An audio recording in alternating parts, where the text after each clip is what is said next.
Original dragon ফল চিনার উপায় দেখুন। এটা আকারে ছোট হবে, শক্ত হবে এবং দেখবেন যে একই রকম কালার চারিপাশে। এটা আছে কীটনাশক মুক্ত। আর এই ড্রাগন কাটার পর দেখবেন যে এরকম টাইট হবে এবং কালারটাও কিন্তু এরকম হবে। আমার হাতে দেখতে পাচ্ছেন এটা একটা আছে ড্রাগন ফল। দেখুন এই ফলটা কি পরিমাণ বড় হয়েছে। আমার মনে হয় এটাই যদি রাসায়নিক কোনো পদার্থ, কীটনাশক যদি মাত্রা অতিরিক্ত না দেওয়া হয়, এত বড় হওয়ার কথা না। আর দেখেই বোঝা যাচ্ছে যে এটার ভিতরে পর্যাপ্ত পরিমাণ কীটনাশক ব্যবহার করা হয়েছে। আমার হাতে আর একটা দেখছেন, এটা হচ্ছে একটা ছোট ড্রাগন ফল। আর এটা আপনাদেরকে আমি দেখাই। আসলে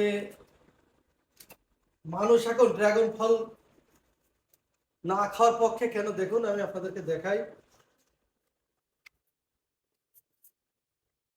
সবসময় চেষ্টা করবেন যে যত ছোট হয় ততই কিন্তু ড্রাগন ভালো হবে খেতে।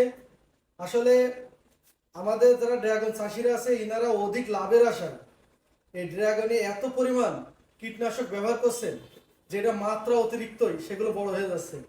আমার হাতে যে ড্রাগন ফলটা দেখছেন এটা কিন্তু ছোট, জমি থেকে তুলে আনা এবং কীটনাশক অনেকটাই মুক্ত। তারপরেও দেখুন অরিজিনাল যে একটা খেতে ড্রাগন যেটা কীটনাশক কম, তার কালারটা দেখুন এবং একই সাথে এর স্বাদটা আমার মনে হয় অসাধারণ হবে। ড্রাগন ফল এত পরিমাণ মানুষ এখন খেতে ভয় পাচ্ছে, সাধারণ মানুষ, শুধুমাত্র কীটনাশকের জন্য। আর এর সাইজ দেখলে তো দেখলেই বুঝতে পারবেন যে সাইজ দেখলে যে কোনো লোকের ভয় পাওয়ার কথা। আমি ছোট যে ড্রাগনটাই কোনো রকম কেমিক্যাল নেই সেটা আপনাদেরকে খেয়ে দেখাই। আসলে বিসমিল্লাহ। অরিজিনাল ড্রাগন ফল চিনার উপায় দেখুন।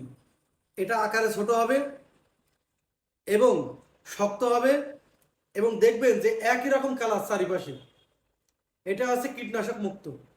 আর এই ড্রাগন কাটার পর দেখবেন যে এরকম টাইট হবে এবং কালারটাও কিন্তু এরকম হবে।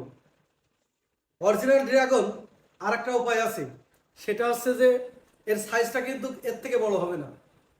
কিন্তু আমার কাছে আরও একটা ড্রাগন আছে, দেখুন কি পরিমাণ বড় হয়েছে এবং এটা খেলে কিন্তু আপনার জন্য বিপদও আছে। এত পরিমাণ কীটনাশক ব্যবহার করা হয়েছে যে আপনি কল্পনারও বাইরে।